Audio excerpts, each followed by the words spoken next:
All right, welcome to Into the Fringe. I am Cardinal Sin. This is my guest host, Mexican Ironman. Hello, How are you doing sir. today? How are you? Am I coming through loud and clear? You are very clear. That's awesome. Awesome. Well, I am pleased as peach and punch to be here. As you can see, the normal Mexican Ironman today had an alien encounter, as evidenced by what you see here. And so, the normal Mexican Ironman has merged. I may have been taken up to a UFO, sir, and returned not in my natural body. So I have to say, you do look a little bit like a hybrid. A little hybrid. Not sure if I'm reptilian. Not sure. I know I'm not a gray because you can tell I don't have a gray complexion, but that could be the Mexican DNA merging. That's a very good point. Working with the grays, yes, sir. But I got a pretty big suit, so I'm a little taller than a gray. So here we are. I'm honored to be here, and I noticed you got about 100 and change subs. When you get up to 10,000 to 100,000, are you going to remember little old Mexican alien me? Oh yes, sir. You are going to be my guest expert co-host from now until Kingdom Come. I am so honored. And for the folks that don't know this, that are going to see this, probably obviously later, is that apparently I've been a fan of yours and I didn't know it. Just the other day we were talking, and I didn't know that I had some of your work that from much earlier in your career in my old library. My chin nearly dropped when I realized the Cardinal said of today that we met in Doomcock, Xanadu originally. Yep. Boy, oh boy, was I in shock the other day. My chin hit the floor when I realized you're the Cardinal Sin of short stories and other works from many, many, many years ago. I actually can't wait to go to that old house and get in the attic and get my library books, which is all sealed up. And I have some old paperbacks and hardbacks and Metal sci-fi magazines. And those were the good old days when we had printed works, sir. Those were the good old days. Yes, they were. Yes, they were. Hey, I just want to let everyone know, sorry we were a little bit late. We were just getting some last minute things up to snuff for you guys. And I wanted to let you know about today's guest. So today on Into the Fringe, we have an archival lecture by Leah Haley. And Mexican Ironman, do you know about Leah Haley? When you offered me the opportunity, I know who she is, but when you told me you had, what you're going to have tonight, and people are going to get to hear, oh boy. And I got to tell you, as a long time, and this is not to be negative, it's more complimentary to you, is that I've been really depressed and bummed out with how Coast to Coast has changed so fast in the last few years. Me too. Lord knows we miss Art Bell dearly. We even missed him in the, and I do still watch Coast to Coast and similar shows a lot, but they've really dropped off. And one of the things that I loved about Art and the people that he brought on was their investigative source material and their archival stuff. And that's what you're presenting tonight. You let me get a little advanced screening of it. And wow.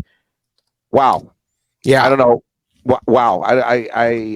Wow. I'm speechless. So let's tell the audience who Leah Haley is and what happened to her. Leah Haley is an alien abductee.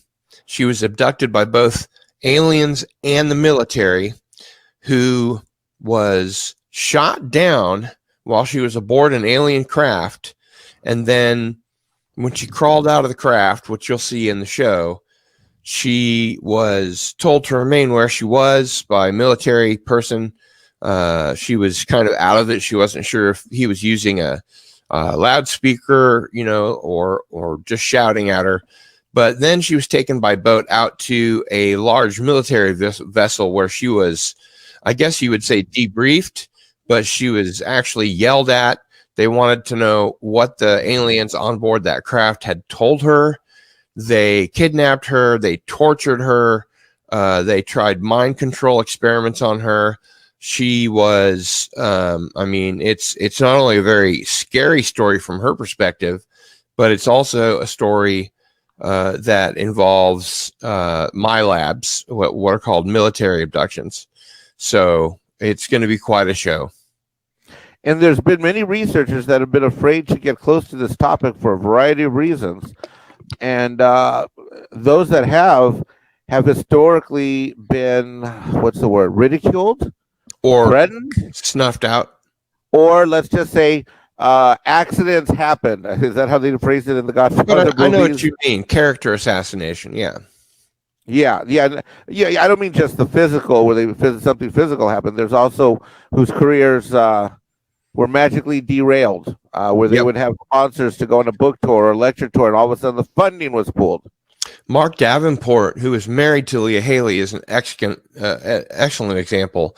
He was a friend of mine, and just as he was getting going, he developed a very rapid, fast-acting form of cancer, and it's just like another friend of mine, Carla Turner, who wrote the book Into the Fringe, for which this show is named as an homage. And I got a postcard from her and her supporters about her dying from stage 4 cancer that was virulent, fast acting. By the time I got the postcard, she was already dead. Same thing happened to Mark Davenport, minus the postcard. And of interest, when these things happen, all these many years ago, at the time, they were brushed off and coincidental. But then you look now, where we're at in 2021, and we now look back decades, and now there's a variety of people doing a variety of work. Are there not possibly parallels and links to David Pilates' work? He focuses on something different, disappearances and so forth, but there's a few episodes where there's been some contact or near contact with certain vessels and so forth, and people suddenly, a year or two later, contract something just like you said, and it's fast, and it's diagnosed, but by the time it's fast and it's not treatable, then poof. Well, Leah Haley, for example, was intimidated by black helicopters. They would fly so low over her house. If it were any lower, according to her, as you'll see in the show, they would have crashed. She had her phone line tapped. She heard strange computerized noises, electronic sort of voices. She heard tape spooling around the spindle of a recording tape device. Now, this lecture comes from 1995, May 2nd, 1995. And the really cool thing about this is that it was a 2-day event that I put on, and Leah Haley spoke one night, and then Mark Davenport spoke the next night. And next week, we are going to have Mark Davenport on his archival lecture, and we're going to be giving away some very rare autographed by Mark Davenport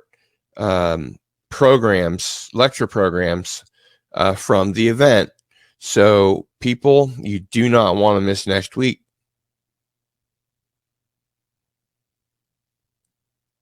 Wow. That sounds interesting. Well, so tonight, how do you want to? How am I going? Are we both going to? You're going to be Linda, and I'm going to be George Gerard Bell, or I'm not going to be Linda, man. I'm my own person. But no, what we're going to do, we're going to go ahead and roll the lecture. It's an audio lecture to which I have spent a great deal of time, including all kinds of graphics, and then as people, file in, we get comments and things like that. After the show, we will go ahead and take questions, explain some things, and then we'll introduce next week's show. Sounds fantastic. I love it. I can't wait. Let's do this. Let's roll. All right. So here we go.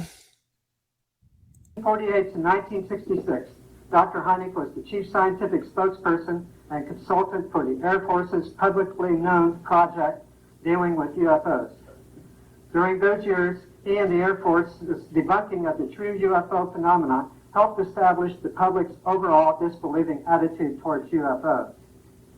However, in 1966, something changed. Dr. Hynek publicly confirmed the existence of UFO observations by extremely reliable witnesses. In 1970, he coined the terms close encounters of the first, second, and third kind.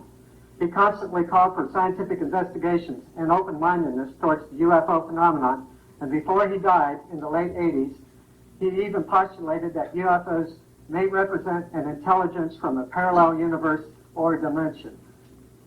When we listen tonight to these exceptional speakers, Leah and Mark, let us keep our minds open to new ideas, experiences, and concepts as the late Dr. J. Allen Hynek did. So without further ado, Third Eye Productions is proud to present Leah Haley.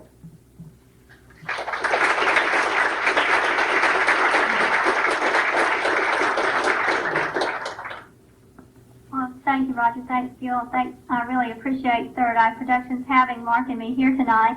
And I'd also like to thank all of you for being here.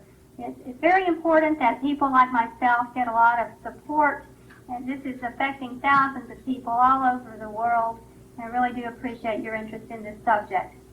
I have to tell you that I wasn't interested in it at all until 1990. I was practicing as a certified, well, I wasn't practicing as a certified public accountant, although that's what I'm trained to do. Instead, I was teaching upper-level accounting courses at a small southern university, minding my own business. I guess you can tell from my accent that I'm from the South. I grew up in a Southern Baptist church, very strict, and as a CPA, I was accustomed to having everything balanced. If I had a problem, all I had to do was work a few numbers, and I could find out what the problem was and solve it, and everything was all nice and neat and in order and organized the way I like it. And in 1990, I had my job as a university instructor. I had two very active teenage daughters that I had to carry around to basketball games and cheerleading practice and all that. Was very involved with church and community activities. Was working on my master's degree in business administration at the time, so I didn't have any free time. I didn't watch TV, read, or anything, so I didn't even have time to be interested in this subject.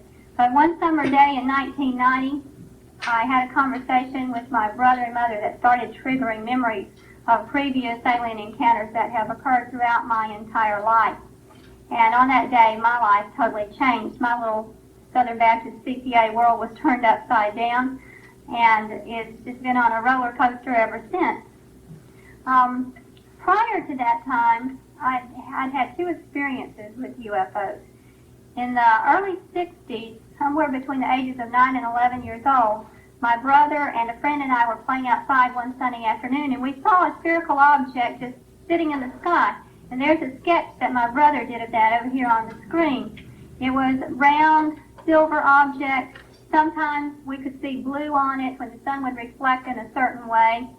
And it was in Gardendale, Alabama, just north of Birmingham, that we saw this object. The spherical object sat in the sky for a long period of time without moving, and then all of a sudden it just started floating and looked as if it landed in the woods. Well, we ran up the street and got the father of the friend we were playing with and said, "Hey, a flying saucer landed in the woods, a flying saucer landed in the woods." And he could tell that we were telling the truth because we were both scared and excited at the same time. So he loaded us up in his car. We drove down to the edge of the woods, parked, got out of the car, went into the woods, scattered out so we could cover more territory, came back out of the woods sort of in a dazed state, but very, very upset that we had not found anything. Interestingly, we never did discuss that day ever again after that period of time, which now seems very strange to me. But we never mentioned it to anybody and never talked about it. Not my brother and I never even discussed it between ourselves. So that was the first experience I had with UFOs. The next one that I remembered occurred either in the late 70s or early 80s. I didn't document this kind of thing back then, so I'm not sure exactly what year it was. But one night I was taken aboard an alien craft. I was put on an examining table, much like an examining table in a doctor's office, and these chalky-colored creatures with big black eyes performed medical experiments on me.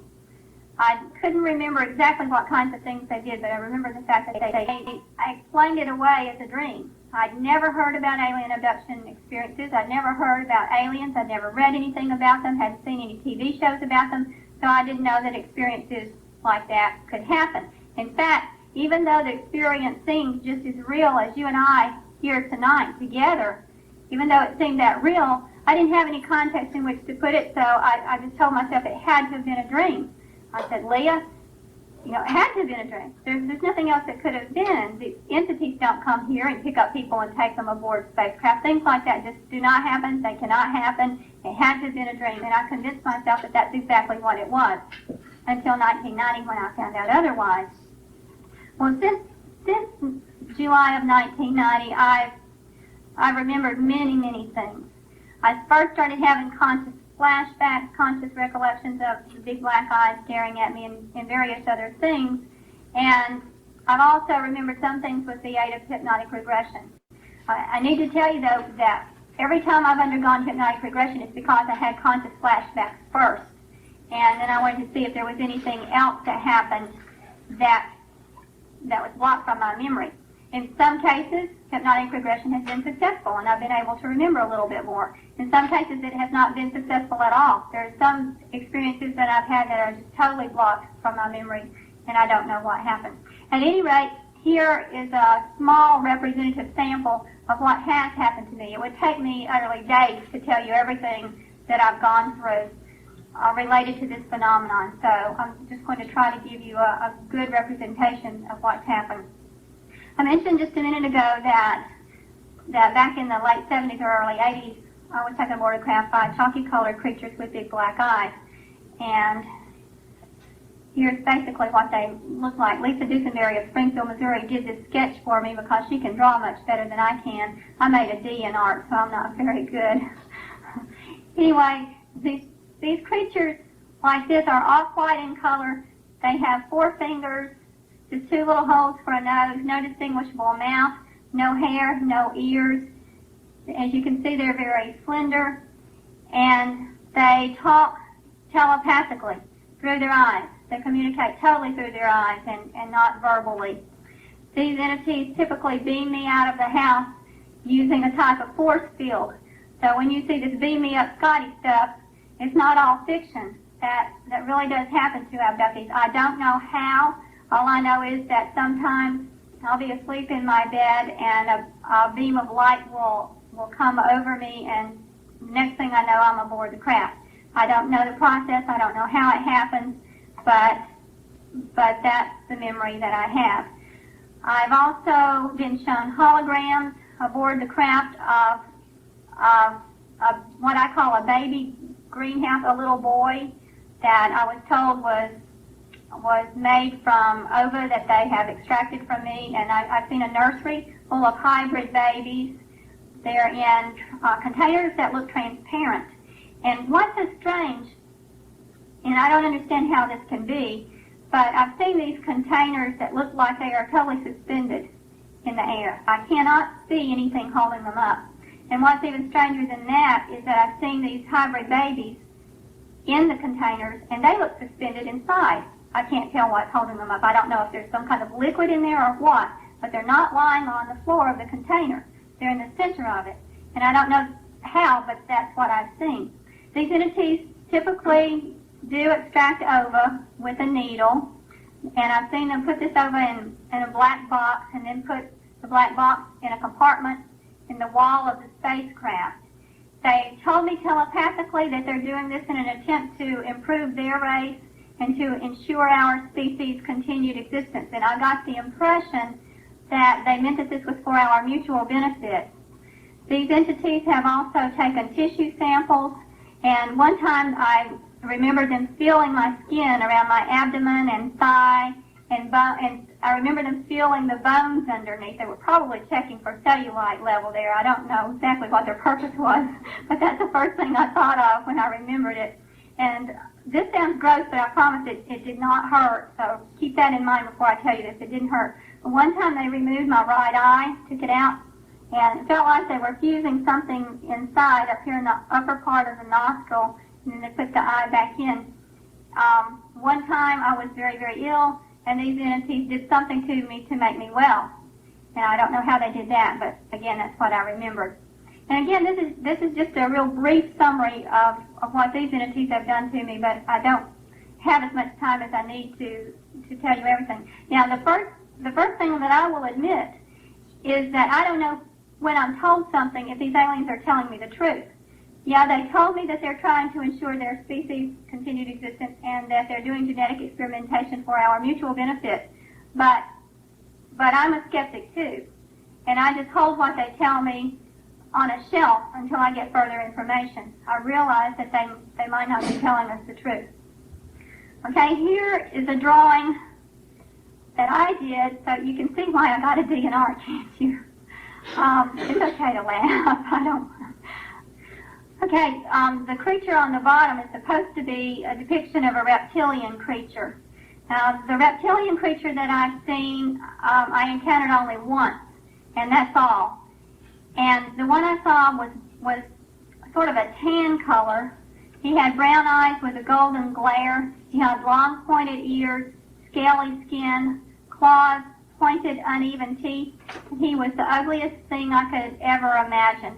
I remember being paralyzed, but I couldn't feel anything. And these particular creatures typically do nothing other than rape encounters. Just about every encounter I've heard of with these creatures, whether it's male or female, has been that kind of an encounter.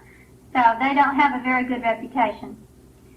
Then the entity on the upper left-hand side, I call it the Gerber baby doll. I've labeled these things based on things that they remind me of. When I was a little girl, I had a little baby doll that was a Gerber baby doll. It had rubber skin, and it had hair that was kind of rubbery and swirled, and that's what the hair on that entity looked like.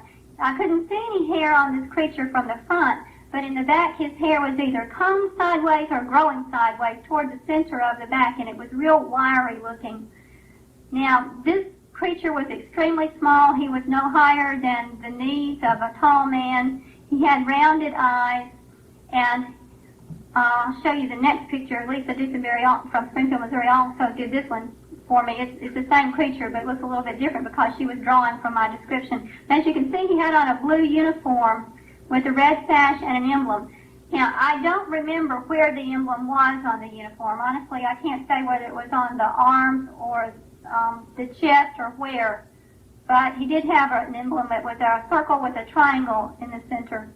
Now, I don't have good feelings toward this entity either because I saw him in a camouflaged hillside facility working alongside men wearing green fatigues. I got the impression these men were with our United States military, although I don't know what branch. These particular men had me inside this facility. They had me strapped down on a table. And they kept asking me over and over again, what happens to you when you're on board the spaceship with those chalky-colored creatures? Let me reverse it just a minute.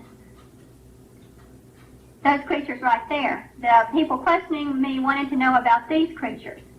So from their questioning, I got the impression that these creatures right here and that little creature right there don't know what each other's up to. Otherwise, why would they be asking me what the chalky-colored creatures did to me? At any rate, I very much resented being strapped down in that facility against my will. I became very, very angry, and I refused to answer any of the questions by these men wearing green fatigues. They shocked me every time I refused to answer, and I consistently refused to answer their questions until one point in time when the shock grew so intense that it hurt so badly that I finally just passed out. So I don't have good feelings about this creature right here. Then I've seen 3 others that I don't have drawings of because I'm not a very good artist. But one creature I call the teacher. He was very much like those off-white colored creatures that I showed you at the very beginning, but he was much taller and thinner. In fact, he reminded me of the tall, lanky creature at the end of Close Encounters of the Third Kind. This particular entity I remember seeing alone in some white light. He was gesturing to me and talking to me telepathically, and he told me that he's storing information, or his group is storing information in a lot of people just like myself. He said that they're storing information to be used in the future, and that it would be blocked from our memory until sometime when we would need it, and then we would be able to access that information. Now, like I said, I saw him alone. Oh, one thing I forgot to mention. Those off-white colored creatures with the big black eyes, the one I showed you at first, every time I've seen him in a group of creatures who look just identical to him. They all look like clones. They don't have any visible reproductive organs, so I can't tell whether they're male or female. They all look alike. I usually see about 4 or 5 of them working together in a group. But this teacher I saw alone in bright white light. Now, I've also seen another creature that I call the angel-like man. This guy looked perfectly human in every way. He was about 6.5 feet tall. He had long, blonde, wavy hair, bright blue eyes, real tan-colored skin. I think of the Coppertone tanning lotion commercials when I think of this man, because his skin looked like a Coppertone tan. He wore a long white robe, had a very kind appearance, and I don't remember very much about the encounter other than him telling me to heed the instructions of the teacher. He said, heed the instructions of the teacher. And then he said, pay attention to the messages we send. Pay attention to the messages we send. Now, I don't know what he meant by that, unless he was talking about telepathic communications that I've since been receiving. Now, if this is not something strange for a little Southern Baptist to deal with, I started hearing voices in my head. I received some telepathic messages. Some of these messages are to help me personally. Like one time I was told, get rid of fear, anger, and worry. They create mind noise. And at that point in time, I was so angry at some people, and well, the military, to be honest, that's who I was angry at, and so scared of them because of things they were doing at that time, that it consumed my every thought. And I wasn't getting anything done. I couldn't even concentrate on my tasks. So some of the messages have been to help me as a person. And then there have been some messages that were just to impart knowledge. Like I got some messages about God and time, how time works, and things like that. At any rate, I don't know if this angel-like man is responsible for sending those messages or not. I don't know where those messages come from, but that man did say to me, pay attention to the messages we send. So it's possible that somehow they're able to communicate with me from a distance, and it's his group doing it. But then, like I said a minute ago, I keep an open mind, and I'm real skeptical about these things, so I don't know if that's what he was talking about or not. I don't know where those messages come from. And again, I don't necessarily obey them or take them as truth. I see them as a possibility of being truth. Okay, then I've seen another group that call themselves Pleiadians. I remember seeing only females. They look perfectly human too. They had brown eyes, I don't remember the eye color, brown hair. They had brown hair, and they had on uniforms that were brown in color with printed trim on them. And they told me that their group is here to monitor the world situation. They told me that they don't intervene unless it's absolutely necessary, but that they did intervene when they called it the German leader. When the German leader was in control, they intervened. They said that they were responsible for stopping total world destruction when the German leader was in control. I've seen this group a couple of times. Oh, one encounter I had with these entities I find very interesting. I was very upset during that period of time. I think this encounter happened in 1991. I was very upset that my memory was being blocked sometimes when I would have encounters. Sometimes I would wake up with strange marks on my body that indicated to me that something had taken place during the night, but I had no memory.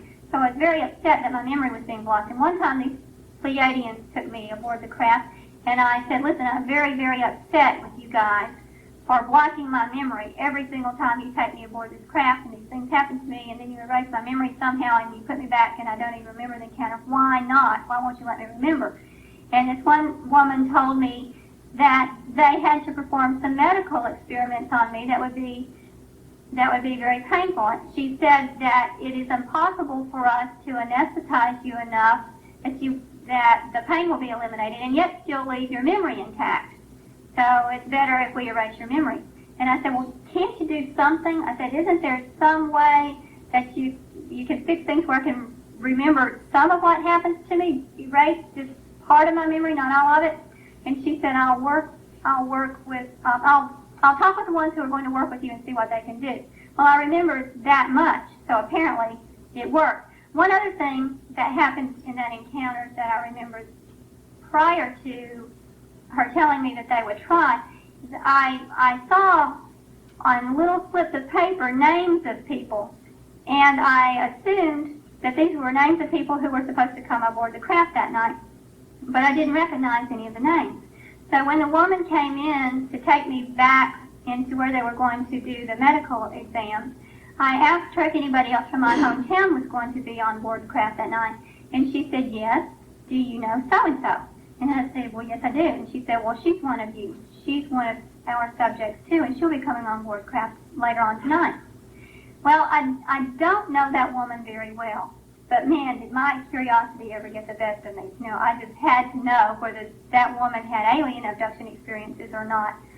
So, but how do you approach somebody you barely know? You know, hey, have you been abducted with me? You know, it's a very touchy thing. But I ran into the woman at a basketball game one night, and I approached her, and I thought, I've got to find out, I've just got to. And so I said to her, you know what? I said, I had the strangest dream one night. I dreamed that I was on aboard spacecraft, and you were on the same spacecraft. Do you ever have any dreams like that? And she said, you know, I never dream. And I said, you don't? She said, no. She said, I have never remembered a dream of any kind, ever. So I'll never know, probably, whether this woman was taken aboard the craft or not, because she said she doesn't remember her dreams. But I think it's very strange. I've never ever talked to anybody who didn't remember dreams before. So I have to ask myself why she didn't remember. So those are the aliens that I have seen, and a little sample of what they've done. And now I want to switch gears and talk a little bit about some of the physical marks they've left on my body. There have been many occasions when I've awakened in the morning with what looks like snake bites on my body. There have been times I found them behind my neck and on my ankles. And I have to tell you that my husband was away from home most of the time when these abductions were going on, and there's no way he could have just jabbed me with an elbow or something and caused the mark. And no way I could have done some of them to myself. And my springs on my bed were perfectly okay, so there's no way that bad springs could do it to me. But I've had marks that look like snake bites, and I've had a lot of marks that look like injection marks. I've had them mainly in my arms and in my thighs and in my hips. Now, I don't know whether aliens did them or whether somebody else did them. I've had numerous bruises, all shapes and sizes, especially fingerprint-type bruises. There have been many occasions I've awakened and had like 3 or 4 fingerprint bruises on my arms, on my upper arms, and on my thighs. And again, it was when I slept by myself, and there was nobody else there who could have done that to me, and I don't know how I got them.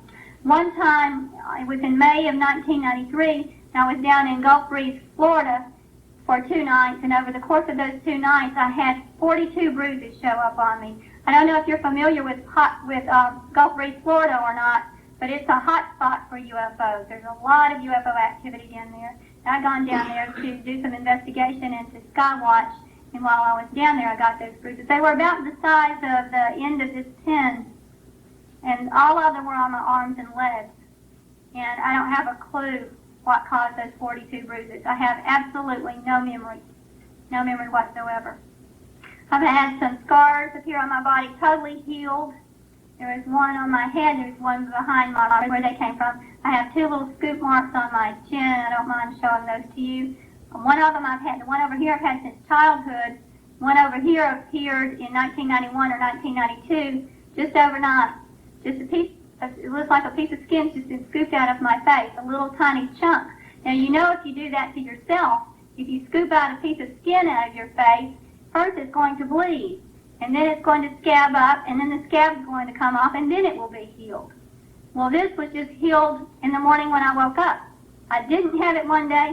I had it the next day. It never bled. It never scabbed. Nothing. It didn't have to. It was already healed in one night.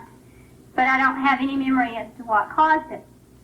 I also woke up one morning and had some indentations in my lower back. Now, there was a bruise on the upper part of my back, and I think it's probably hard to see that. But in the lower part of my back, I had these weird indentations. Now, I've talked to doctors about that, and so far nobody's been able to give me an explanation as to anything they know of that could have caused those indentations in my back. But the indentations stayed there a couple of months and then just disappeared on their own. Okay, then, this was not on me, but I need to tell you about this anyway. These puncture marks, 7 around in a circle and 1 in the middle, appeared on a guy who lives down in Gulf Breeze, Florida. I saw those marks the day after they happened. They looked like punctures. He was out sky watching on the beach by himself, saw a bright light, then he has a lapse in memory, and the next thing he remembered was feeling extremely ill, and he was extremely ill, and he got in his truck and drove to where a bunch of other people were sky watching in another part of Gulf Breeze, and noticed that there was blood on his hands, and noticed those puncture marks. Well, about a week or two, maybe 3 after that, I've got it documented in my journal at home, but I don't remember the specific date. But within the next few weeks, I woke up one morning and saw red marks, red punctures on my back here behind my right shoulder. And again, my husband was away from town, so nobody saw those marks on my left shoulder. And when I looked in the mirror backwards, I couldn't tell if they formed any kind of pattern or not. But, so they had been there quite some time. When I was down in Gulf Breeze again, and I was visiting friends, I took a shower, and they had some kind of soap I wasn't accustomed to, and the soap burned those red marks on my back. My husband met me down in Gulf Breeze for the weekend, and when I got out of the shower and got dressed and went downstairs, I asked him to pull down the top of my blouse and look and see what was burning my neck. And he said, this guy's name, right, the guy who had these marks right here, his name is Bill. But my husband said, you've got one of those marks just like Bill's.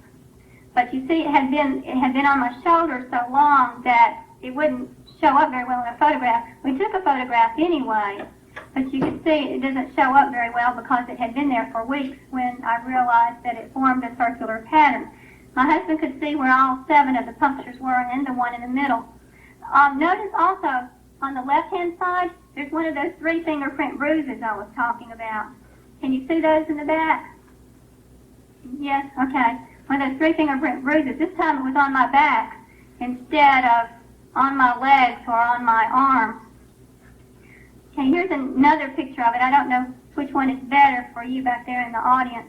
Anyway, when we got back home that night, my husband came home with me that particular night, and something told me I should just have him look at my entire back. So I took my blouse off and said, would you please look at my whole back? And he said, sure. And he said that there was another one of those marks down in the lower left part of my back. But it had faded too much to show up in a photograph at all. So I had 2 of them. And I have no memory whatsoever of how I got them, nor does Bill have a memory of how he got his.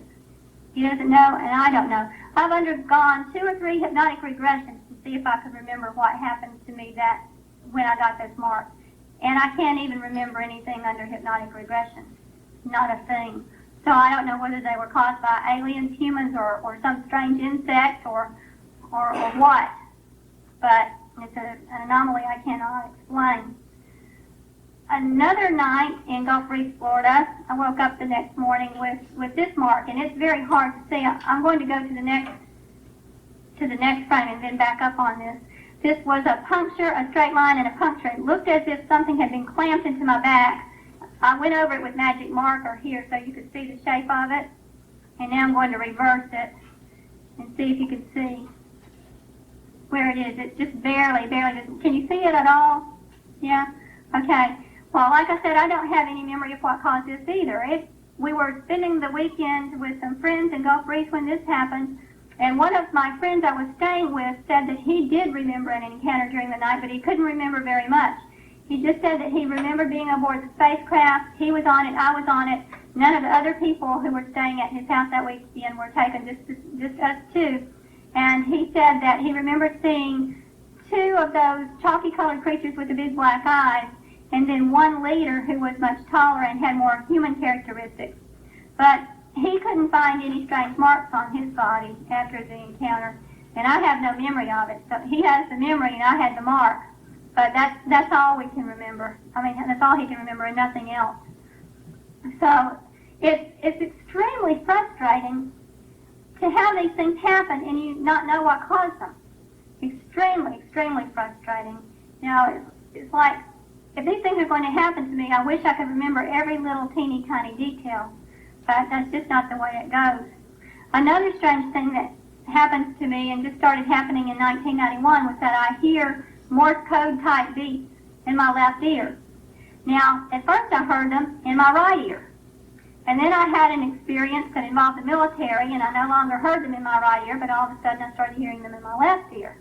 And it sounds like Morse code, but it's more like beeps, like when you punch the buttons on the telephone, you know, one of those phones, a touch-tone phone. It's like that, but it's like in Morse code. But it goes too fast to try to write it down and see whether it's really Morse code or not. Then another strange thing happened to me in 1991. I was down in New Orleans for the weekend, relaxing for a change, looking out the window at some boats on the river down there in New Orleans. I was in the hotel room by myself, and all of a sudden, I started feeling something sharp protruding from my lower gum, behind my front teeth. And I felt like it was sticking out from my gum, and I kept raking my tongue over it, trying to dislodge it, and it wouldn't dislodge. And I thought at first that something very, very bad had happened to one of my teeth. I thought that maybe a tooth had chipped off inside my gum or something, and it scared me. So I was scraping it with my fingernail and finally scraped it out, and it was a little tiny brass object. It was perfectly square, and I don't know what it was doing in my mouth.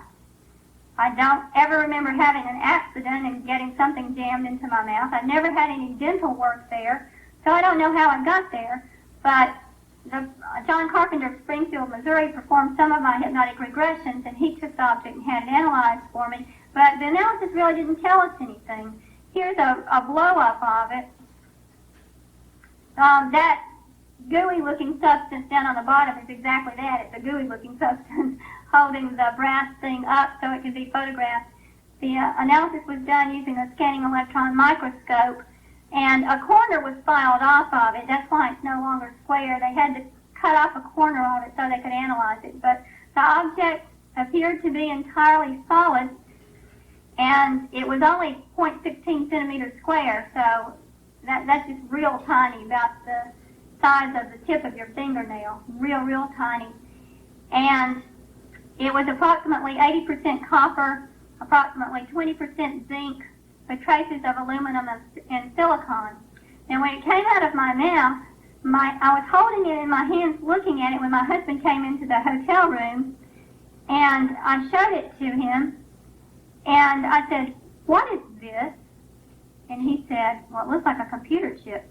I said, "Have you ever seen a computer chip?" And he said, not really. I've only seen them in magazines and stuff, but he said, "I think that's what it looks like." And he said, "Where did you get it?" I said, "Out of my mouth." And like I said, we don't know, we don't have any answers. And all of a sudden I started feeling warm on my feet and up my legs, and then wham, I was out. It's like a light. The next morning when I woke up, my wedding ring was gone. Couldn't find it anywhere, and I knew that it was on my hand when I went to bed the night before, but it was missing. And I tried to explain that away as just something normal happening, but then I happened to talk to some other abductees and found out that they had lost jewelry during encounters. The subject of intruders, I discovered, had her wedding ring removed and taken during the encounter. And she said, "Don't worry about it. It'll show up some point later in time, and it'll be in a place where you would never think about looking for it, someplace where you don't go or you don't access." Well, sure enough, a couple of months later, it showed up in my husband's bureau drawer, and wrapped up in a pair of socks that he never wears, so I hadn't laundered them or anything. And again, what happened that night, I don't know. I just remember this force field coming over me, and it was a warm force field just sweeping over my body and knocking me out. I don't remember anything else. So those things are still happening. Oh, and then, let's see, in March, what is it now, May? Yeah, just a little over a month ago, I woke up with a triangular mark on my body. It was on my upper left shoulder, and it was just solid red. And I can't see it from here, so I don't know if you can see it very well or not, but this solid red mark just appeared overnight, and there's another shot of it.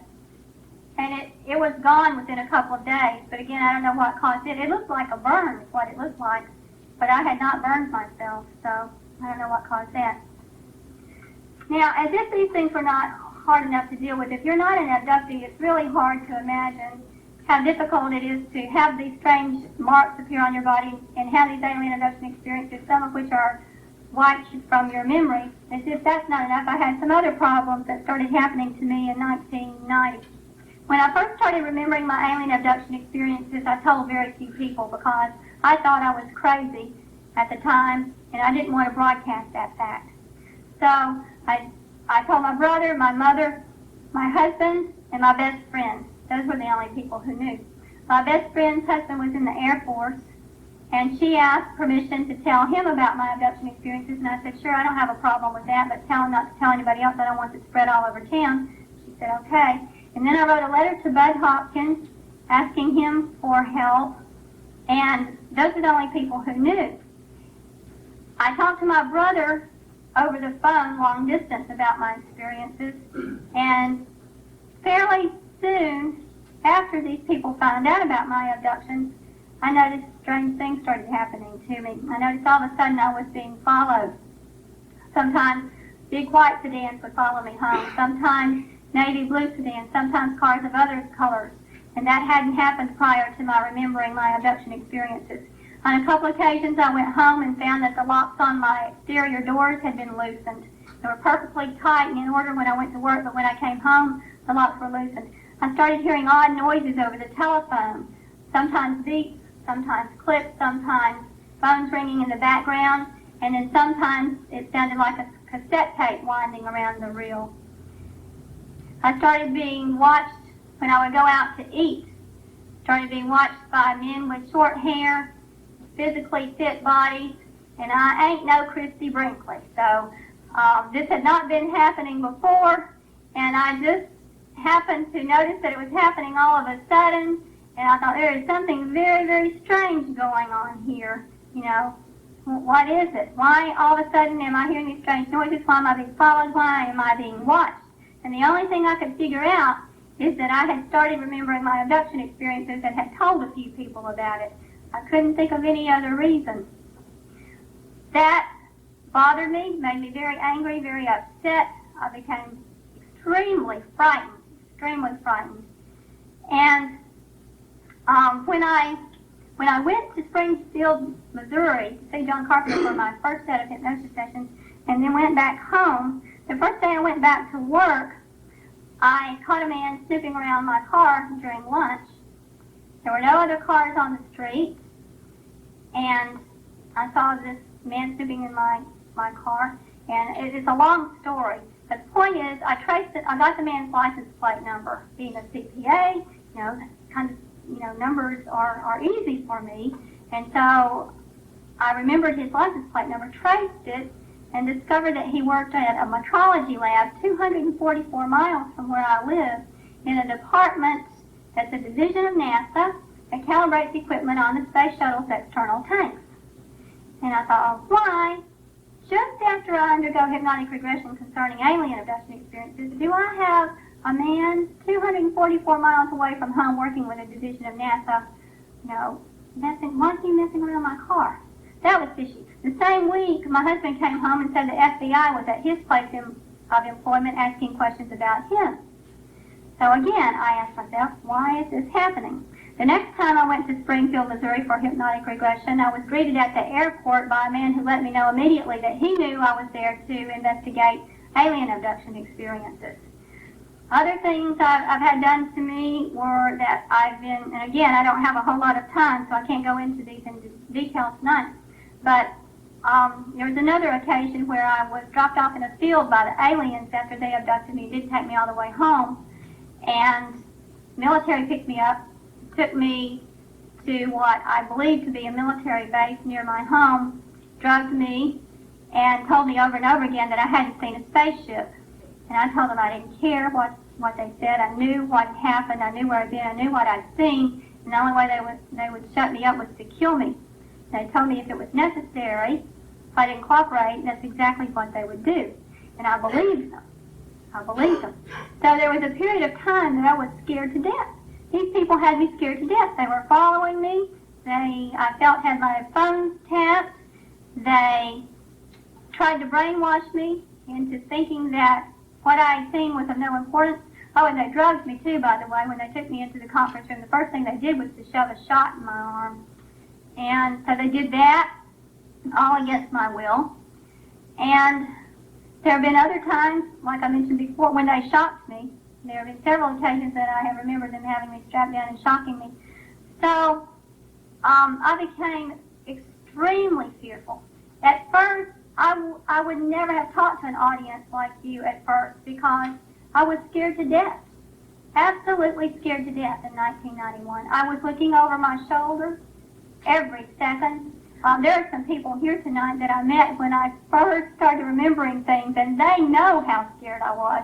You know, they saw it, so they can testify to that. But I was just a scared little rabbit. I thought, if I talk, by George, those men will kill me. So I updated my will. I wrote letters to my family and stuffed them in desk drawers where I knew my family would easily find them after I had been murdered. And you know, I was a basket case. I didn't know what to do. I still had alien abduction experiences going on at that time. I was just remembering them. I didn't know what they meant. These strange men were following me. I was threatened. All of these things, and I was having a horrible, horrible, horrible time coping. However, I've got to say that some of it happened for the best. The one thing that the military taught me was how to appreciate every single minute. You know, at that period in my life, if I lived one day, you know, I got up and thanked God that I was still alive. So it helps me realize that life is very valuable, and it helps me realize I should be very, very thankful for it. And I started appreciating things more, and I stopped worrying about little teeny tiny things that didn't matter. So, you know, there's some positive results that have come from all of this.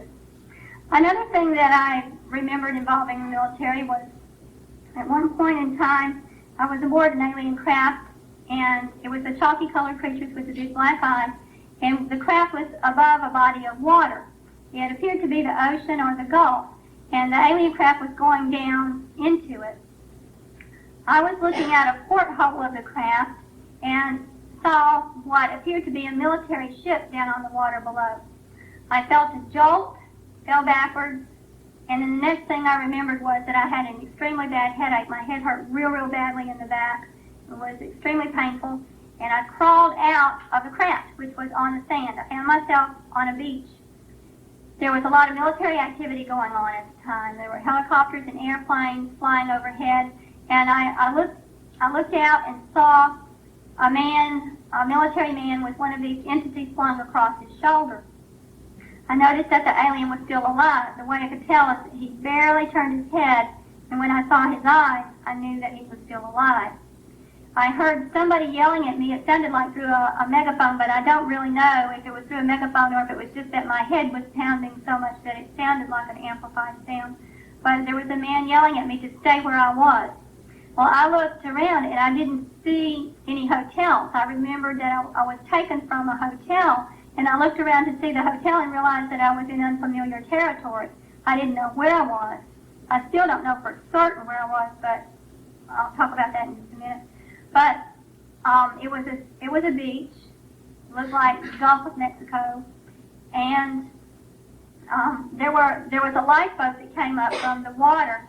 There were two men in it. They had on white uniforms like our Navy sailors wear. So they put me in the little lifeboat and took me out to a military vessel out on the water. When I got up on the military ship, there was an alien lying on the deck, and he was still alive. Now, I don't know if that was the one I had seen earlier on the beach or not. It is possible, because the whole time I was going out to the military vessel on the lifeboat, there were helicopters going overhead. And when I had been on the beach earlier, I saw a helicopter approaching the man who had the alien slung on his shoulder. Since they all look alike, it's possible that the one on the ship that I saw was the one that I had seen on the beach earlier. At any rate, there's some missing. I had remembered 4 aliens being on the alien craft before the crash, and now I had seen 1 or 2 at the most, so there were some missing. I don't remember a whole lot more after that. The only other thing I do remember is being led down some stairs in the military ship, and I felt so bad and so ill that I had to sit down on the bottom step, and then I passed out, so I don't remember anything else. I have little bits and pieces of memory of other things happening with the military, but whether they're associated with that particular incident or whether they're associated with an entirely separate incident, I'm not certain. At any rate, when I started having flashbacks of this particular experience, naturally I wanted to know where it happened and if there were any witnesses to it. So I got some clues that this incident probably took place around Gulf Breeze, Florida. But at that point in my life, I'd never been to Gulf Breeze. I had been to Gulf Shores, Alabama, which is about an hour away, but I knew that the incident could not have happened there because in Gulf Shores, Alabama, every time I'd been down there, the waves were rather rough and the water was kind of brownish because the waves were stirring up the sand, so the water didn't look right. Now, the sand dunes looked about right, and the color of the sand, I knew that area had white sand, and I had remembered this crash occurring where the sand was very, very white. And I remembered the distance of the dunes from the water and the distance between one dune and another, the amount of sea oak vegetation, but I remembered that the water was very calm and greenish color. And I thought, well, I don't see how it could be Gulf Breeze because the water around Gulf Shores just an hour away is not like that. But I decided to go down there and investigate. So I called Donald Ware, who at that time was the Eastern Director of the Mutual UFO Network, MUFON for short. I called him, didn't know him at the time, but somebody referred me to him. I called him and told him what I remembered and asked him if he had heard of any crash occurring down in that area. And he said that he had heard of a few things going on, but not that in particular. If I would go down and talk to him, he would show me what he knew about the things that have occurred down there. So I went down and visited him, and we talked for a while. He got the information, and he said since he lived close to Gulf Breeze, he would investigate that. He'd start asking questions. So he did, and he found out that shrimp fishermen had seen these craft, foreign-looking craft, going down into the Gulf.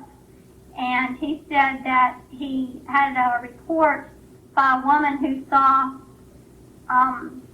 a strange craft being loaded onto the back of a military flatbed truck. And he knew that some teenagers had been run off of Eglin Air Force, well, an area near Eglin Air Force Base. It was public beach, actually, but the guys were run off because the military told them that there was an incident in progress. And he knew that some strange radar had been brought in while the Ed Walters case was going on hot and heavy.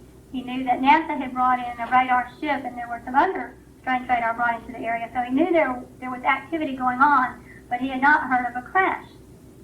But he told me that he knew of an area that sounded very similar or identical, maybe more identical probably would be a better word, to the kind of area that I remembered.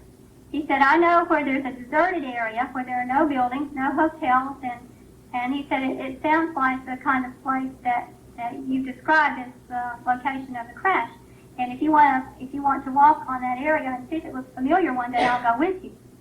So about a year later, I decided that I just had to go down there and see if this territory looks familiar to the crash site. So Donald Ware and Bob Reed, who is another MUFON investigator, and I set off one day, and we walked 13 miles on the sand, and I've got to tell you, that was not easy for me. I was very out of shape and accustomed to walking only about 1 mile a week. So walking 13 miles through white, fine sand was very difficult for me.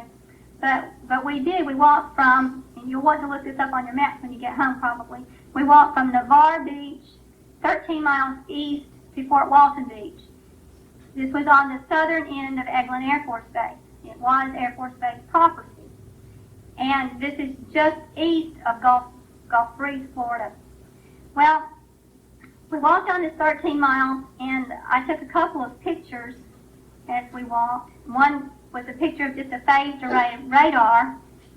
I didn't even know what these things were that I was taking pictures of. I just thought they looked interesting and took pictures. That was pointed toward Gulf Breeze. And then I took a picture of this. And when we came across when we came across this, and I said, why are you so interested in that? It just looks like a giant kitchen timer to me. And they said, well, it looks very interesting to us, and they discussed it and wondered what it was. Here's another picture of it. It might be a little better. That white thing is just a reflection of the flash of the camera. It's not something we photographed. Anyway, after we finished this walk, 13 miles, and I just took those pictures, and that's it. Now, I took a picture of a black helicopter, but it didn't come out very well, so it was not worth showing. But anyway, the next day after this walk, I had to go to an accounting seminar in Gulf Shores, Alabama, and I was limping. And everybody asked me why I was limping. And I said, because I walked 13 miles yesterday on the southern end of Eglin Air Force Base from Navarre Beach to Fort Walton Beach. They said, no, you didn't. And I said, well, yes, I did. I know what I did. They said, no, you didn't. Nobody's allowed on that area. That's restricted property. Nobody's allowed on that base. Civilians can't go there. You must be mistaken. You must have walked somewhere else. And I kept hearing this from many, many people. And I thought, well, that's odd. We didn't have any problems walking on that beach. You know, we saw helicopters and airplanes flying overhead the entire time we were walking on it. You know, there was even a medic team set up in the middle of it, you know, about halfway. And the medic team knew we were there. We went up to them and asked them what they were doing there, and they told us they didn't know. They'd just been given orders to go sit there and wait for further orders. And then I started thinking about that. I thought, oh, this is supposed to be a restricted area. We walked the entire way without anybody stopping us. My phones are bugged. I've been watched. My locks have been tampered with. Duh. These guys thought I couldn't make it, and they were going to pick me up and take me in. I bet I surprised them. But anyway, that was in the back of my mind. I thought, you know, maybe that medic team was set up. Well, the next night, went over to Gulf Breeze to eat dinner with some people, and they said the same thing, that area was restricted. Nobody should have been allowed on that stretch of beach. So I thought, by George, one of these days I'm going to test that. I'm going to just walk on that beach someday and see for myself if it's restricted again. I'll just go down there someday and not tell anybody I'm going. But I thought, you know, I don't want to go by myself just in case. So last year, Mark Davenport and I got together, and I had to go to Jackson, Mississippi for an accounting seminar. The seminar was on a Friday and a Tuesday, and I had the weekend free.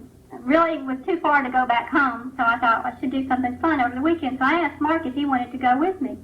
And we had already discussed previously the fact that I wanted to check out that theory of that beach being restricted. And also, in the meantime, I've gotten some information about that little white kitchen timer. There was an article that appeared in Aviation Week and Space Technology, the May 24th, 1993 issue, that said that electromagnetic pulse beam weapons were being tested at Eglin Air Force Base and Los Alamos National Laboratory. And somebody sent me a copy of the article, and I'll read just a couple of little excerpts from it. There were two articles in there. The first one was entitled EMP Weapons Lead Race for Non-Lethal Technologies. It said the electromagnetic pulse generator is emerging as one of the strongest contenders from among dozens of technologies in the U.S. military's race to find effective weapons to defeat an enemy without causing loss of life. It is known that as you vary the electromagnetic field, you can produce upset of electronic devices by scrambling digital memory or causing the device to destroy itself by diverting current to sensitive components. The services are pressing ahead in research on small devices that can generate ultra-wideband, high-power microwaves that can be used to disable any vehicle, trucks, missiles, and aircraft, dependent on electronic circuits to operate. Well, Donald Ware was showing this little kitchen timer in one of his lectures in San Diego, and a guy came up afterwards and told him that he was responsible for designing that system, and that that object indeed was an electromagnetic pulse beam weapon.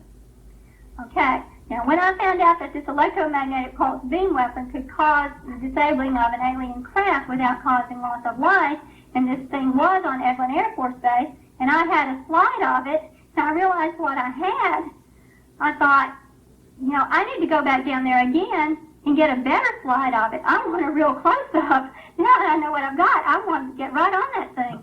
So I decided to go down there for two purposes. One was to get a better slide of that object so I could show it to people when I give lectures, and the other was to test my theory about whether or not that they should be restricted area.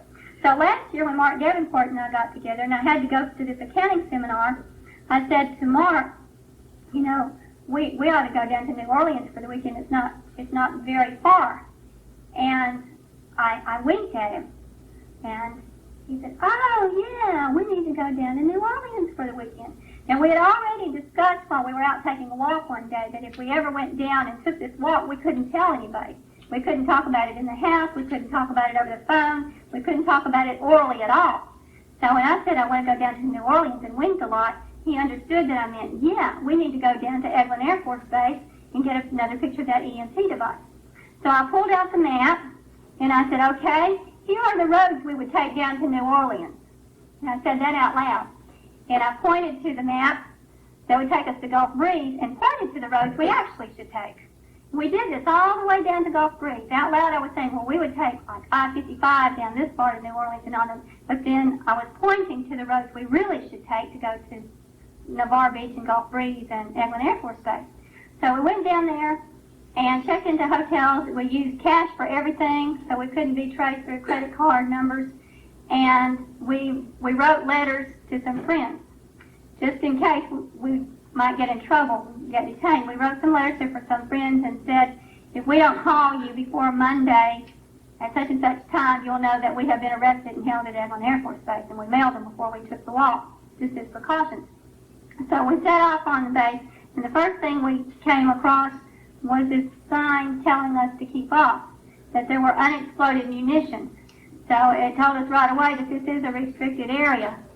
And we thought, well, now, we discussed this. We said, is the sign here just to scare people away, or do they mean it? Well, we got right inside the area, and we saw one person was right inside the area, and then there were some other footprints just right inside the area, and then nothing except four-wheeler tracks. So I said, why don't we walk in the four-wheeler tracks just in case there are unexploded munitions, because this thing would have already exploded. So we did that. And I took a few pictures. This really is not anything very important. And see, the first time Don and Bob and I had walked on the beach, they suggested that we stay down close to the water, you know, so we wouldn't get into trouble. But this time that Mark and I walked, we walked right up to the fence, and I took pictures of everything I saw. This is just a munition shelter, I suppose. These are supposedly some kind of radar. And we walked 2 hours on that little stretch, and then ran into that. This guy stopped us. He said that he was with the department, that he was a subcontractor for the Department of the Defense. We were on restricted property. We should not be on there, and to turn around and get off the beach right now, immediately, you know, get off now. And he asked our names. We told him. He asked where we were going, and we said, we're going to Fort Walton Beach. He said, not this way, you're not. You get off this beach right now. You turn around and you walk back just the way you came. And Mark said, well, can we eat lunch first? And the guy said, no, you get off the beach right now. Mark said, will you give us a ride? And he got real mad then. He said, if you don't get off the beach right now, we're going to give you a citation. So we did walk off, and he had a buddy with him. The two of them followed us the entire 2 hours until we got off the beach. So I didn't make it as far as electromagnetic pulse beam weapon the second time. It was about halfway on that 13-mile stretch, and we didn't get halfway when Mark and I walked. But it did something for me, though. It certainly proved to me that that area is restricted and that people aren't supposed to be there. So, now, why did we make it the entire 13 miles the first time when people knew we were coming?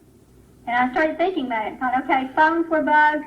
They knew we were coming the first time. They were ready for us. They had a medic team in the middle of the place in case we couldn't make it. Second time, they don't know we're coming and we get run off.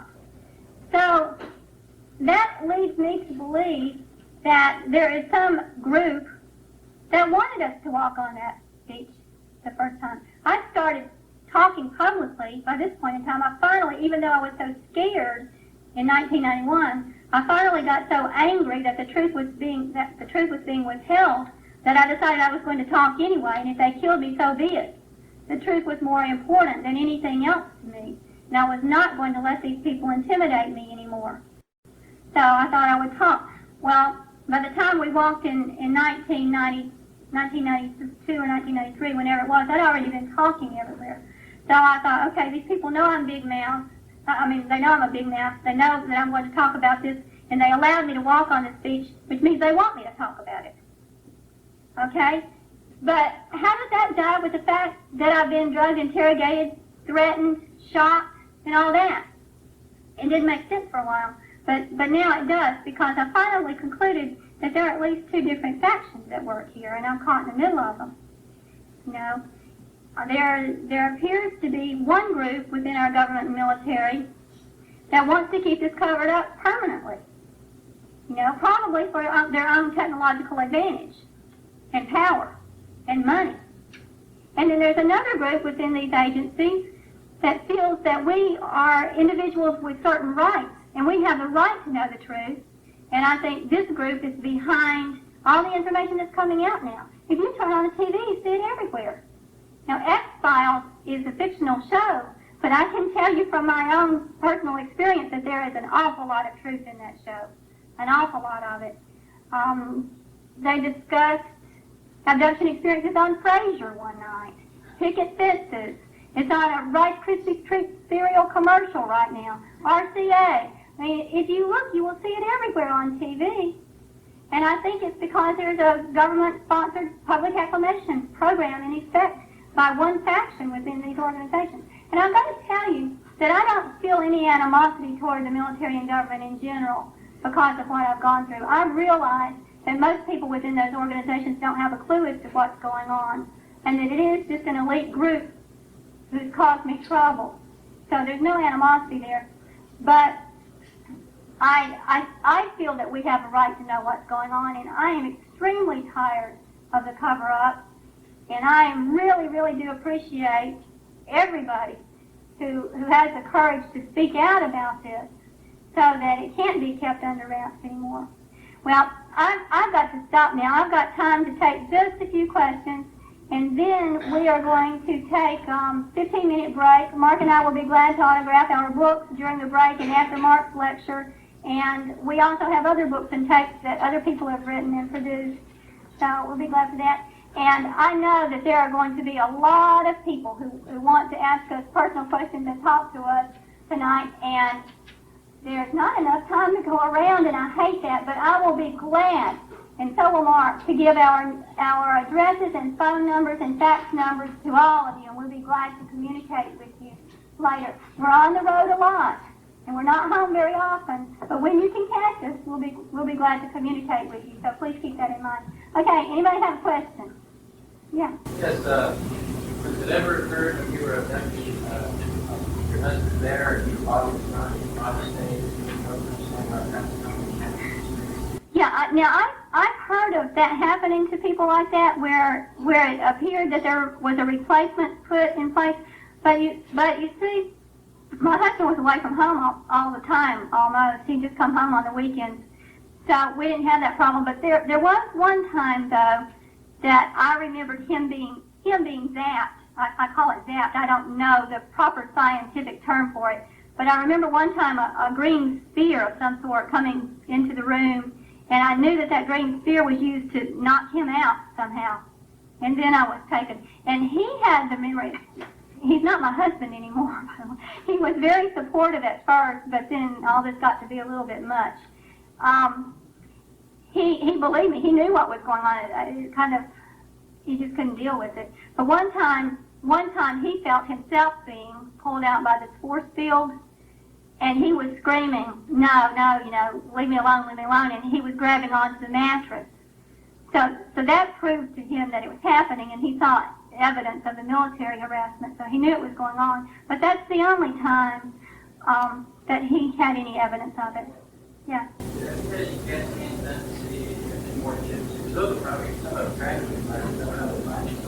No, I would love to have MRIs, CAT scans, and everything, but I just simply can't afford it. I would love to, if I could ever come across somebody who had the equipment and could volunteer doing it, then I'm all for it. I would love to, but I just can't. Yeah. I've heard that some of them don't show up. I've heard that some that have come out, the people have had MRIs and didn't show anything yet. An implant came out later, so some kinds don't show up. Okay, the question was, do I agree with Whitley Strieber's outlook on all this? Well, I have to be honest and tell you that I haven't read very much about this subject. When I started remembering things and undergoing hypnotic regression, my psychotherapist asked me not to read anything because he wanted to make sure that everything I remembered was pure and I was uncontaminated. And he even kind of screened the people I talked to for a while and made sure that they didn't tell me anything. So I haven't read very much. And then after I remembered so much on my own that it didn't matter, that's the point in time when I started writing my own book and lecturing about this stuff, so I don't have much time to read. So my reading on this subject is extremely limited. So to be honest, I don't even know his viewpoint on the subject. I intend to read his stuff someday, but, I don't know when I'll have time.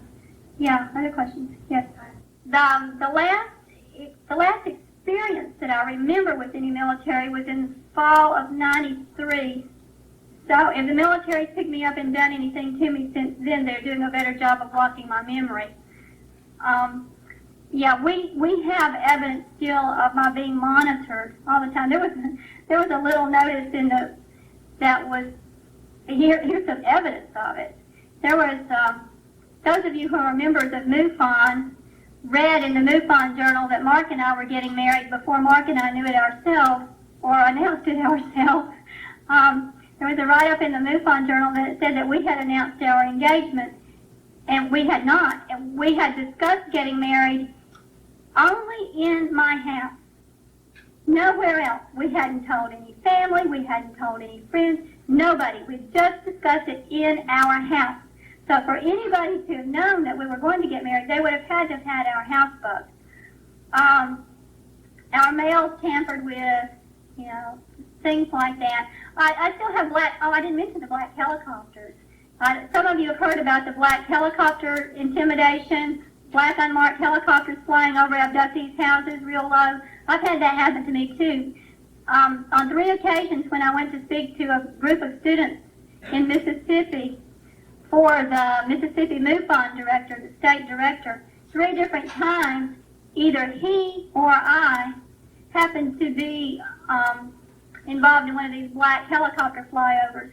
One time when I was speaking to his group of students, I was talking about the black helicopter flyovers when one actually flew by the classroom, and the whole class got up and ran to the window and saw. Some of them made it too late, but some of them saw it. So that happened. That has happened even within the last 6 months. So the last time, Mark had just left home, and one came right over the roof, and I ran outside. First, I went up to the office to grab the camera. I thought, I'm going to take a picture of this thing this time. And then I realized the camera was in the car, so I couldn't, the car was gone. So I ran outside and turned around, and the thing was right over the roof. I mean, right over. It was just as low as it could get without crashing. And then it flew on over the trees and just barely cleared the trees. I don't know what these things are doing unless they're just still trying to intimidate me. And it did shake me up for a little while, but it certainly didn't have any effect on my actions or what I say or anything like that. But yeah, it's still going on. I don't know why. Now, I'm not being threatened, though, vocally. Nobody lately has threatened to kill me or anything of that nature. So I'm not scared anymore. It's been since 1990 that I started remembering things, and I'm still here, and I'm still alive, and I'm still fine. So I'm no longer afraid. And believe me, if they were going to kill anybody at this point in time, they certainly would have killed me before I started spouting out all this stuff about the cover-up. So I don't think we have to worry too much about that anymore.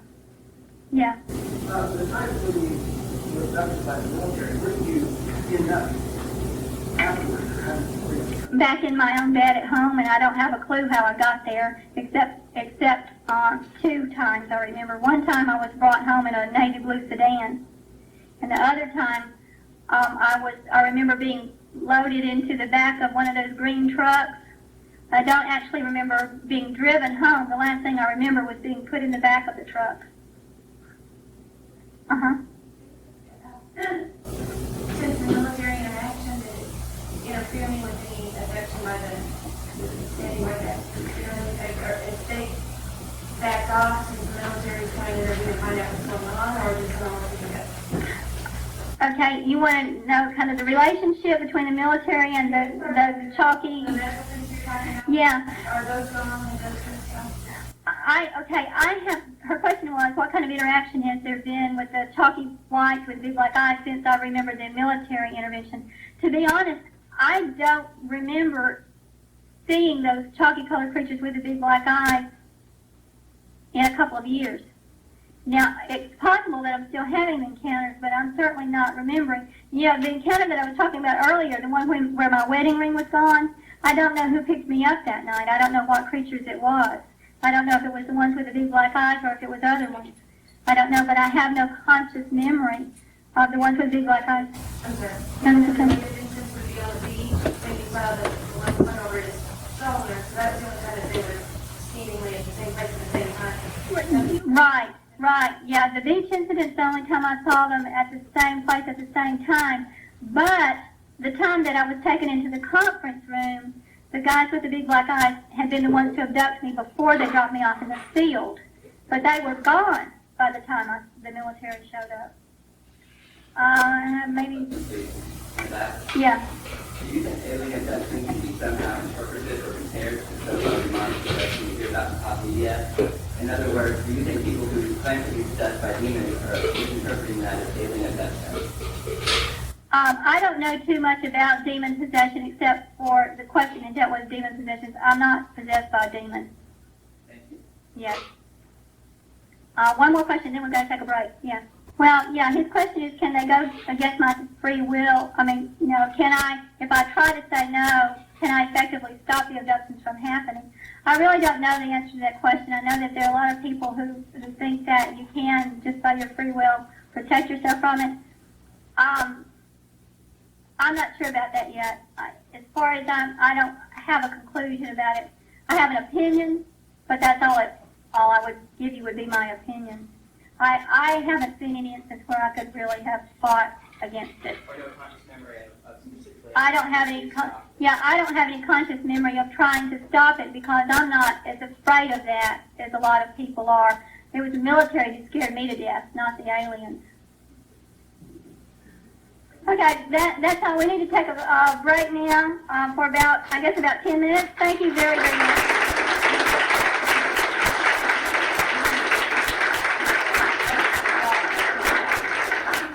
Wow. Let's can you bring us up and let's pause her and let's go over some things here, boss? Are you there? You bet.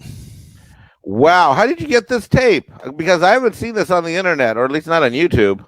I recorded this when it was a lecture that I put on. I'm the only person that has this. Wow. Well, I took some notes. Do you mind if I just jump right in and help generate some reactions for the folks when they watch this later and get some comments? Go for it. Some of what I'm going to say, as you know, well, actually, you know this, but not many people know this because I came into the YouTube through Comicsgate and all of that, and with Doomcock, and I used to be known as Mike the Mogul. He gave me the moniker Mexican Ironman and stuff, and I haven't talked about, but I'm an avid reader, similar to Gary. I read or try to read and watch everything out there about all these topics. Okay. And I am particularly interested in the most controversial of those. Now, you already at the beginning of the show talked about what happened with her when she came out and I don't want to repeat any of that. Anyone who watches this, if you didn't see the very beginning before we roll the tape, you need to go back and see what Cardinal did an excellent 5-minute overview of how her story was handled by the military and the private sector. So I don't want to get into that, but I do have some notes I want to talk about, and in no particular order. You get into whatever you want to get into. All right, Bob. So what I saw from this is that to me, is this accurate? Is this believable? I believe it is, and let me tell you some reasons why. She's talking very quickly, number one, and she's telling a story, and various segments of her happenings have been documented and told in other venues, but not this comprehensively as you have it.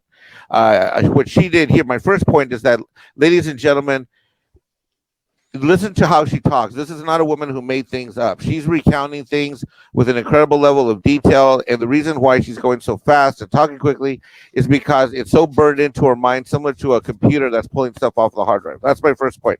So if you don't believe it, you need to believe it. Number one. Number two, she mentioned that it destroyed her marriage, and there are a lot of people that don't talk about this stuff who have experiences, and the reason they don't talk about it is either there are physical, emotional, or other impacts, on the people around them that are close to them. And when experiences like this are wrapped up in that, it's very hard for them to have the courage and emotional fortitude to push forward. So this destroyed her relationship and her marriage. So she feels so strongly about these truths that she had to plow through them. And obviously, I made a little quote here. My husband was very supportive for a long time, but then after 2 or 3 things started happening to him, just because he was around, well, they're no longer together. But she did make a point of mentioning that he rode this hurricane for a while with her, but then the hurricane started to spin around his own house, and he was out. And so that tells you, although he didn't write a book or go on a lecture tour, but that tells you that if this stuff was made up, no one would risk destroying a marriage and a relationship. Absolutely. Second reason. My third point is what I mentioned earlier, that this is original content. It's not on YouTube. It's not anywhere. I can't wait till you start. Well, I'm not going to tell. I can't wait till you release this in pieces. My next point that I noticed was that she mentioned for a fact that she hasn't received any money related to what she's done. She's doing this because it's important to share.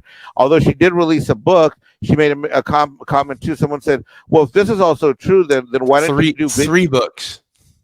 3 books. I'm sorry. Now I'm going so fast. I'm so excited by you inviting me here. Thank you so much for this, brother. I'm so excited because I thought I had heard and read everything about her and her situation. Anyway, let me keep going. So there's no monetary incentive here with this woman. Although she wrote some books, the vibe I got is it was more to document what happened.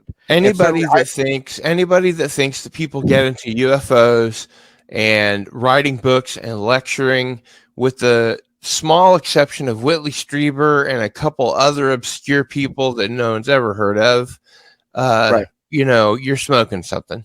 Exactly. And here's another thing I noted. I didn't realize it, because when I'd heard about her before, I'd only heard about one. She experienced the frequency of events throughout her life happened over and over and over and over again.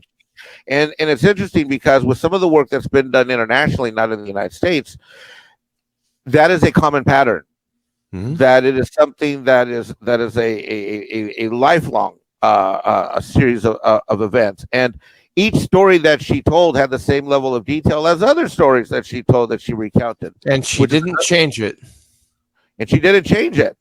And the next comment, the next note I have here is that I thought it was interesting in the Q&A when someone said, well, why don't you just tape this? And then she said, look, I've tried to document this in a variety of ways. She even made the comment that sometimes she thinks she's had a confirmed session and the people don't show up.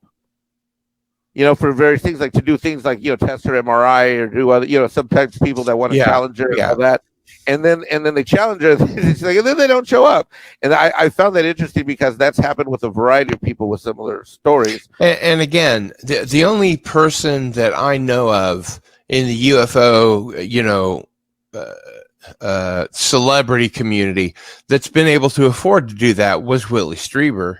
And of course, you have Dr. Roger Lear, who, was a podiatrist, but made a lot of headway in getting implants out of abductees. One of the really interesting things about that was that they had people that had RF meters and were detecting signals being emitted from those implants until they were removed. And Yep. then they stopped emitting RF frequency. And Yep. when they looked at those under the electron microscope, it looked like it was biological material with just very, very small computer, things sticking out, like not even antennae, but Right. it's the whole world of implants is a different deal entirely.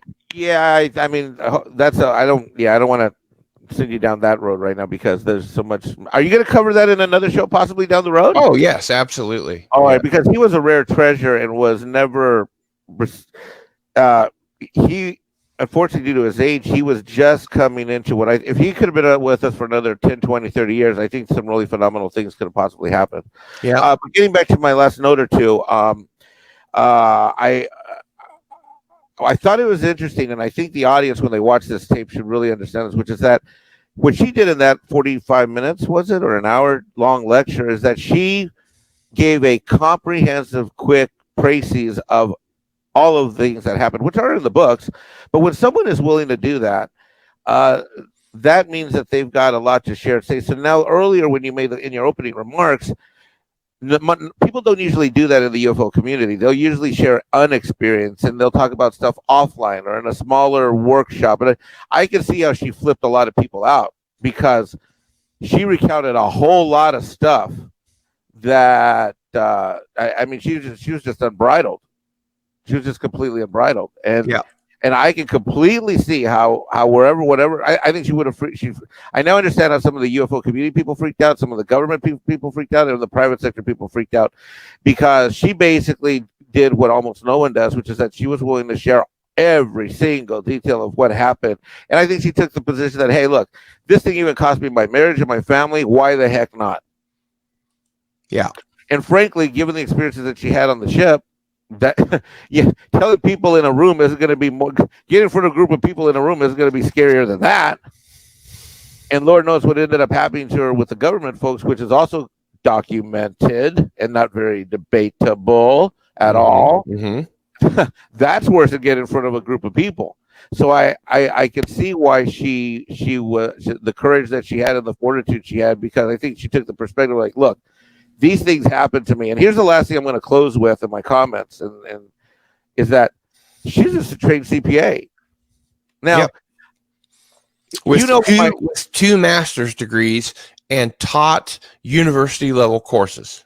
Okay, well, I've never taught university courses, but those who know me in my off life know that. I mean, I went to Stanford undergrad. Graduate work was done I went to Oxford University. You went to Stanford? I didn't know that. Yeah, I graduated from Stanford. That's where I double majored at Stanford, and I went Very to cool. Oxford University at Magdalen College for international econ. You went to Oxford? Yep. Little wow. Mexican Ironman. Yeah, little Mexican Ironman here. And in my day life, in my real life, or my non-super, I of course put on the Mexican Ironman outfit when I faced, issues on YouTube. But in the daytime, I run a tax and accounting consulting firm. All my clients are, business owners, and through our CPA firm, I'm the owner. I've got some staff and stuff. But you got to understand how accountants are. We are conservative people. Well, it's like she said in the lecture, sort of again toward the beginning, that if she had problems, all she had to do was run some numbers, look at some columns, and she'd have it fixed. And so she was used to having very standardized, normal, like she said in the lecture. I'm not saying this. This is, a quote from her little old Southern Baptist life. Right. Got turned upside down and shattered when this happened. See, we as accountants are conservative people. We're skeptical people. The world must balance. There's debits and credits. All UFOs, the paranormal, all this stuff. Unless it happens to you and you really believe the evidence, we basically call it hogwash. I mean, we are so, for example, I don't like Lord of the Rings. I don't like Harry Potter. I don't like anything fantasy because I don't like Harry Potter either. When Lord of the Rings came out, I got thrown out of the theater on premiere day at 1:30 because I stood up and I said there was never a Middle Earth in the history of the planet. Now there were some Middle Ages, but there was no Middle Earth. I mean, okay, so even in video games, I don't like any other stuff. Warlocks. we as accountants, when you go through the process of taking the classes and then the tests, your mind through all of that stuff they ingrain in you that anything that's not front, that's not black and white, add up, you just throw it out and push it. So I believe her completely, because in order for her to have been, and then she's well educated, and she's well educated, well trained, and her career profession is, if the aliens were going to pick someone up that shouldn't believe, not believe, or whatever, it's like one of us, because we're not exactly, we're pretty skeptical people. So wow. So well, thanks for having me on and letting me hear this whole thing and be with you. And thank you for being here. I will be available to you as much as you can. I think I love the fact that you have source documents. I love the fact that or source material. I think the problem with this, we're expecting disclosure, yet at the same time, in the last few years, things have got coast to coast. In my opinion, it's gotten hell in a handbasket. The guys on YouTube, God, what was that team that used to have a lot of the videos that would pop up every day? Team 10. Yeah, they're gone and stuff. And I really applaud you, sir. And I look forward to. I feel like back. I help Echo Base Network. I feel like today is my Echo Base Network day, and I know you're going to have a grand opening in the next month sometime. But you know what? I think your channel is going to do real great long term. And sir, I'm honored to be your guest. And once we finish your show, I'm gonna need to go offline and get this alien purged out of my suit. But I can do that on my own, sir. I can do that on my own. I don't want to risk any radiological contamination to you, sir. So, God forbid. Yes, sir. Thank you, sir. Well, I really appreciate you being here. I appreciate you being my expert co-host, my special co-host, not in the short bus sense, just. You're my special co-host, and as far as I'm concerned, you're my special co-host for life. You're very knowledgeable when it comes to these things, and it's like you said, one of us is going to be a color commentator, and between the two of us, the knowledge that we have about UFOs, cryptids, disappearances, lost civilizations, megalithic structures, all of that stuff. Antarctica, alien bases, and historical controversies involving World War II and one. I'm sorry. I also wanted to mention in upcoming shows, we are going to have live guests every week. And we're going to have guests including Don Ecker, and we're going to have Stephen Bassett, who's the creator of the Paradigm Research Group. He is a UFO lobbyist in D.C. that's been working for disclosure on that end for a long time. We're going to have Christopher O'Brien, who's the world's foremost authority on cattle mutilations. We're going to have Peter Robbins. We're going to have people of a caliber that will blow your mind. Mike Barra is actually coming on our show. Okay. Well, Mexican Ironman will contribute a virtual free tacos in the green room for him, sir, and any beverage that he so requires. Wow. Yeah, I will be here. It's a big deal. I will be here 2 hours early on the virtual sidewalk, awaiting to be entered in. Excellent. Yes, please bring the taco truck, and it's gonna be something that I think people will not want to miss. No. Once we have, like you were talking about, this is sort of a soft opening. Once we have the grand opening, I think people are going to really have their minds blown by the caliber of live guests that we have. Another one that we're going to have is Philip Mantle from the UK. He is a publisher and a researcher, and also an author of many, many years. And he's not, just limited to flying saucers. He's seen it all. He's done it all. So we're going to have some very, very high level guests, and people don't want to miss that. I got to take a shout out to you, because I promise you I won't be like George Norrie. Hey, you've been kind of busy lately, haven't you? Mexican Ironman actually knows these people in the content material. And I promise you, sir, I'll bring my Oxford and Stanford knowledge to the table, brother. I would expect nothing less. Thanks for having me on. Thank you for being here. Thank you for being here. I do want to open up to some of the comments and questions that we've received since the video started. So we are going to say hail to Rex Smith. Hail to Echo Base Network. Thank you guys for being here. Hail to old Star Wars nerd Ted. It's great to see you and have you here. Hail to Chris Persia. Absolutely just over the moon that you're here. Hail to Justin Case. Hey, Justin, what up? A fellow science fiction writer. So I expect that we will be communicating later on.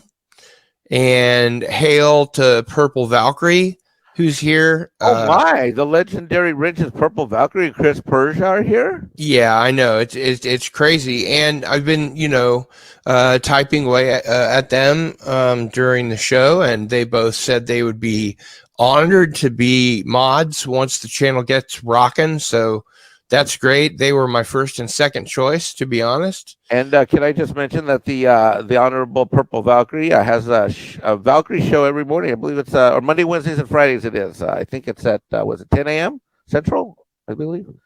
And then is that Latino Slant, the legendary Paulie? It is. I was going to say hail to Paulie. Latino Slant is here, and thank you very much for being here.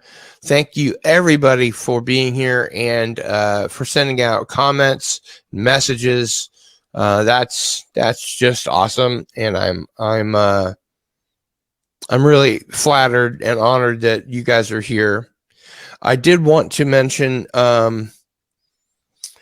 what we're going to have going on next week.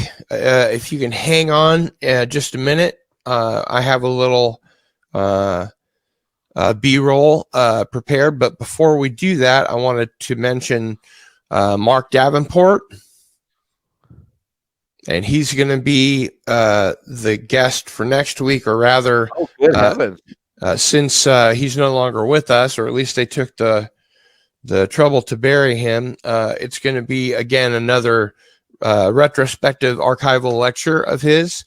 He is the author of Visitors from Time, The Secret of the UFOs, which is an amazing book I recommend for anybody. And Mark had the incredible ability as a mechanical engineer and a chemical engineer to take these high-level concepts, and he would bring them down from the very technical level down to the level where the layman could understand. Well, basically what he was saying, from I'm not a writer like you are, but from my perspective as a fan, what he was able to do is simplify it so that you could engage in a debate with anybody, regardless of what their background was. He made everything conversational in terms of whatever the topic was. He could certainly debate with anybody. He was extremely intelligent. Yeah. And like I said, a mechanical engineer, chemical engineer, but he was able to break all these topics down to the level that the layman could understand him. And that's one of the things that he was famous for. So next week, we are going to be giving away some autographed lecture programs. I don't know why, but, well, I have an idea why, but I'm not going to say it here. But I had the inkling to send him about 30 lecture programs, and I asked him if he would sign them. I wasn't sure that he would, but he did, and he sent them back. And we have about 10 left, and we're going to be giving some of those away next week, as well as giving away some flyers and things like that. So people that sign up or just say, hey, send me one, we'll send you one. I love it. I love it. You're a giver and a sharer. I love it. That's going to be great. And it's something that is rare and only available here at the Cardinal Sin Network. Hey, Michael Pilner just showed up. Hey, what's up, Michael Pilner? What's up? Hey, Michael Pilmer. Thank you for being here, buddy. Michael Pilmer is a good friend of mine. He is an artist and works for Devo Incorporated. Awesome. Like All right. the band. I He know. works for Devo, which is very cool. So, hello, Michael Pilmer. Thank you for being here. I think we've addressed just about all of the comments. Thanks for joining us, everyone. And I hope if you came in late or came in after we started, the very beginning, Cardinal gives a great little intro for the lecture. Then we had some technical problems. So you can skip through that real quick. But I think there's a lot of good information here. And I just want to tell everybody that, hey, listen, you're talking about someone who's a trained accountant and auditor is retelling stories. And if you listen to cadence and detail, there are a lot of people on the internet that have analyzed. There's a lot of experts of on the internet of people that analyze other people, and all of the hallmarks of truth are certainly supported and illustrated in that audio file. Great job, Cardinal. I feel really fortunate to be here. Well, thank you for being here. So let's go ahead and roll that B-roll sort of next week on the Cardinal Sin channel. Oh, we got a trailer. Sweet. We do. Yeah, we have a trailer for next week. Next week on Into the Fringe, an archival lecture from Mark Davenport, author of UFOs, Visitors from Time. In other news, he's researched UFOs and abductions for more than 20 years. Author of several books, Mark Davenport is scheduled to speak in Lawrence tonight. Davenport has lectured across the country explaining his views on how UFOs work. Slides will also be shown of UFOs in flight. And questions about the aliens and their crafts are encouraged. Contrary to popular opinion, there is a lot of evidence. We have hundreds of photographs, hundreds of feet of film, hundreds of videotapes. There are now 2,000 videotapes from Mexico alone. I have convinced myself, I have found the evidence from studying that this is really true, and it just makes me very angry that our government is covering this up. The people have a right to know what's going on, and I feel that it's my job to help tell them.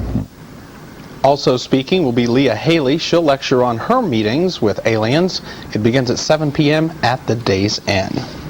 Don't miss next week's stunning episode of Into the Fringe with your host, Cardinal Sin, and expert guest host, Mexican Ironman. Thanks for watching. Please like, share, and subscribe, and let your friends know about Into the Fringe.